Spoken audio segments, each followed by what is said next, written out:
What's definitely getting out of hand? Before we start with the first story, please hit subscribe and ring the notification bell to stay updated with us. Story 1. Ads on YouTube. I remember the good old days when ads would never exceed 15 seconds. Now it's normal for a video to start with a 15-second ad, followed by a 5 to 6 second one.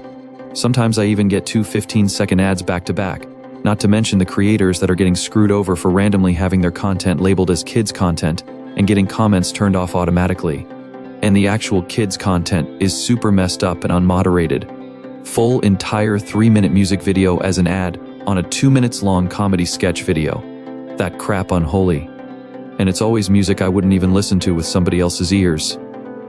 Story 2. Jobs asking for 5+ years of experience being listed as entry level. My favorite one that I saw somewhere on Reddit was a programmer job asking for 10 years of experience in a programming language that wasn't even around 10 years ago. Was job hunting recently and came across a posting from a mom and pop shop that needed a bakery manager. Required 5+ years of experience, not preferred required, $13 hour, no benefits. That already is a ridiculous bid. I applied anyway just out of curiosity, as I currently work in the culinary field and have previous bakery management experience, but not that much.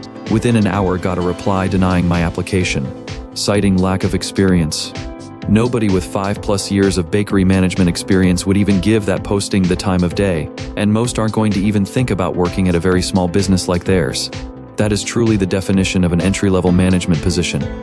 And $13 hour. To show how absolutely out of touch you are, I made more working reception at a dental office. And that's like the very bottom of the totem pole for that office. Story 3.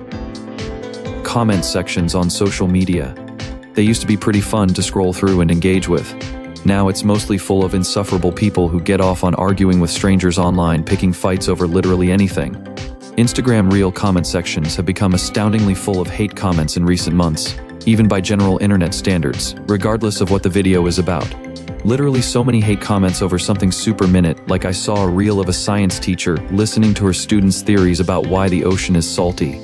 And everyone in the comments was butthurt over a rainbow on the wall. Like, it's science class? Of course there's a rainbow. How else do you learn about colors, light refraction, or a video of a girl making dinner for her kids and everyone commenting how she's a young single mom benefiting from government handouts, shaming her for the tiniest thing? Why? Are people like this? Story 4. Literally everything. Everyone raising their prices for seriously everything. I have gotten so many "we are raising our prices this year" to growing inflation. And yes, the items are smaller. You don't get the same as you did before, or the product is worse. They all say we need to raise the rates for something because they can't afford to keep running their business on the prices now. But yet they show record profits. I'm looking at you, Excel, among others and others and others just like this. It's insane. Not just everything raising their prices, but everything becoming a subscription. You can hardly buy software outright anymore. They want to add subscription heated seats to cars. Please let me just own the things I buy. Story 5. Monthly subscriptions, not just streaming services, software, games, and even vehicle features. It's like the MBAs from NBB have their hands in everything now. What makes me mad is some subscriptions make sense if they're connected to a living, updated database. Cool, sure. The living software is part of what I am purchasing, e.g. streaming, but putting features on the cloud just to put a subscription on them like heated seats. Screw you, sir. Not only is it nonsense, it's terrible for the environment to keep all that crap pinging the internet constantly. Even just to read news online, I have to pay for each and every website. I can get a headline and first paragraph for free, but God forbid I want to know the actual substance or sources. Plus they're tracking my cookies, putting in advertisements, selling my personal information, etc. Story 6. People not knowing how to interact politely with their fellow humans. It's wild. This is a huge one. I consider myself a fairly nice person. Really, I don't know how to be mean to people because I can't fathom any reason to be unpleasant to someone unless you have a serious reason to be. I work in customer service at a McDonald's, and let me tell you, the amount of people who tell me how refreshing I am to deal with is actually sad. Like, this isn't special treatment. I'm not being nice to you because I care about you any more than anyone else. The amount of people who perceive my niceness as flattery and flirtation is also sad. Story 7. Apps. Every business, website, service, you name it, has its own app now. 3-factor authorization also means that I have to download several apps on my personal phone just to be able to access sites required by my employer to do my job. My work used to do that until a bunch of employees started insisting that if they're making us use our personal phones for work-related reasons, i.e., authenticators, then they legally have to pay us a subsidy because they're forcing us to use equipment we paid for work. It apparently worked because a few months ago, they all gave us a YubiKey and told us to delete the authenticators off our phones. Story 8. Grocery prices. Definitely. I've noticed the store brand is now at the price of what the premium brands used to be. It's tough when you have a kid, so you have to try and buy balanced meals. Can't just get a bunch of ramen. $8 for some store brand granola bars? Come on. Even just a packet of hot dogs or the crappy brand deli meat packs are getting outrageous. Bags of frozen veggies that used to be 99 cents are getting close to $3. I am drowning. The most annoying thing is that the set price is now accepted because there is almost nothing we can do. I'm not even sure that when all this inflation gets finally tampered down, the prices will decrease a bit, or things will just stay expensive forever, and the only thing that can balance it out is an increase in wages. Story 9. Already out of hand, and has been for a while, but keeps getting worse. Advertisements everywhere. I find the worst part is the repetition. In one evening of TV watching, I might see the same commercial 20 or 30 times. Sometimes the same commercial plays back to back or twice within one break. There should be laws against this kind of spam. It's brainwashing. I grow to despise certain commercials. I'm sure I'm not alone in this. Why do we put up with it? And worse is that we pay for this crap. I can't stand the earworm jingles. There should definitely be a law restricting the number of times the same commercial can be used within a time, FRA me. What kind of damage is this doing to kids and developing brains? The weirdest thing is when you get ads on your phone about things you've been talking to your friends about. It's so creepy. I know my phone is listening to me all the time. I don't like it, but nothing I can do.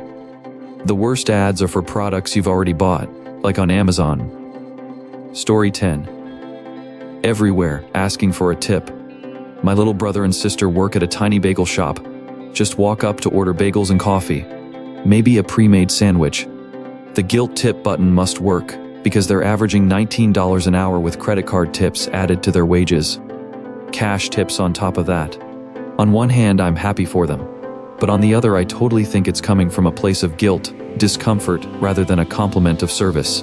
I hate looking a kid in the eye and clicking no tip. But I budgeted $7 to go and get a fancy coffee so I could meet up with a girlfriend or do homework. I'm walking up to grab my own drink, bussing my table, ordering a standard menu item. I worked a similar job coffee shop when I was their age 10 years ago. I want to say I made $8 HR plus I'd be really happy if I got $20 in loose change over 8 hours. Usually it was more like $5 to $10. Story 11. Phone music and TikTok out loud in public.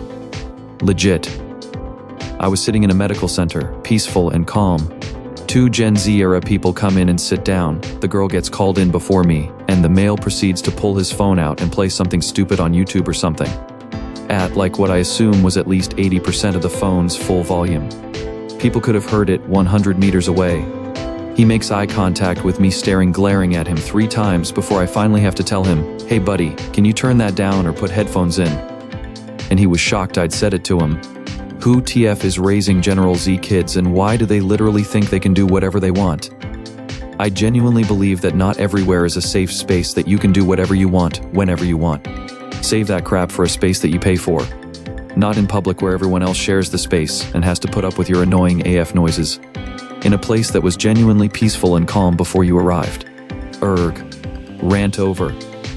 Story 12. Disney's remakes. The social pandering is so painful. Ariel is a redhead with blue eyes, and you can't tell me otherwise. If they wanted more black representation, why not just make more black characters, or remake Princess and the Frog? I love that movie and would love another one. She's gorgeous and down to earth. The only thing worse than changing the characters is changing the plot. The Mulan remake is a crime. Since when did Mulan ever have a witch in it? If I change the characters and plot, then it's literally not the same story. I have fundamentally changed it. That being said, Aladdin was pretty good. They changed the outfits and made the cultural representation more accurate, so it was an improvement. Although I personally think Naomi Scott didn't capture Jasmine's character accurately. Story 13. Real estate prices. I'm finally earning a decent enough living to be able to own and will be moving in next summer. But still can only afford condos or townhouses, and not even in my county. Have to go about 30 miles south where it's a bit more affordable. Single-family homes are all out. And for context, I net about $60,000 and live in New Jersey. Also, property taxes are insane here. Interest rates aren't looking good either. My wife and I got lucky and bought a home before the prices were stupid. But we can't sell our home because the next mortgage will be 7%. I'm paying 2.95% now. Why on earth would I sell my home just to double what I give away to the banks? Absolutely, and the shocking part to me is it's everywhere. I live in California, and I used to fantasize about moving out of state, as in taking the equity from my home, buying a place outright, and retiring before. But now I look at prices in other states, and it's just not worth it. I mean, not even close. I found a place in South Dakota, and it was $800,000 and needed a lot of work, and it wasn't even 3,000 square feet. Guess I'm never moving. It's okay, I actually love where I live in SoCal. I feel really bad for people who don't own a house yet and are trying to get in the market. Oh, also, I can't move in California either because my property tax would double, so guess I'm stuck. Story 14. Inflation. The entirety of profit-mongering has gotten ridiculous. Corporations found a way to leverage a pandemic to profit gouge, while the public acquiesces under the ruse of supply chain, etc. Prices go up, wages stagnant, and never come back down, and then they give us a monthly CPI that we are supposed to be thrilled about because it means things only went up 2 to 3%. Meanwhile, they never mention the fact that the 3% is on top of the already 8 to 12% jump we've seen the last few years. 3% year on year is tolerable, but adding a double-digit spike between it is so exploitive, especially when corporations and their C-suite execs are cashing in historic profits and bonuses. Capitalism itself. Some people only focus on the individual symptoms like wealth inequality, education disparities, healthcare disparities, social mobility, gender pay gap, racial inequities, deforestation, pollution, resource depletion, climate change, habitat destruction, waste generation, overfishing, low wages, poor working conditions, child labor, forced labor, lack of benefits, long working hours, overconsumption, materialism, debt, environmental impact, bank failures, stock market crashes, housing market crashes, unemployment, credit crunch, economic recession, healthcare as a commodity, education as a commodity, cultural commodification, human labor as a commodity, natural resources as commodities, quarterly earnings pressure, lack of investment in research, environmental neglect, quality sacrifice, failure to address systemic issues. But I think it is important to recognize the real root causes of these issues and what they all have in common. Story 15. The pressure from social media to look absolutely perfect at all times, to the point where everyday people are having surgery to alter their looks. Exactly. I remember begging my parents to let me have apps like Instagram, YouTube, TikTok, etc. on my phone, although I was really young, like 10 or 11. They eventually allowed me to use them, but now I truly regret doing that. Social media really ruined me. I have been struggling with my self-image for years, and I remember how 10-year-old me used to fantasize about getting plenty of surgery and work done. I remember how much it excited me that someday I might be able to be as pretty as the social media influencers I watched, and now it makes me feel so horrible because I was absolutely too young to be that insecure.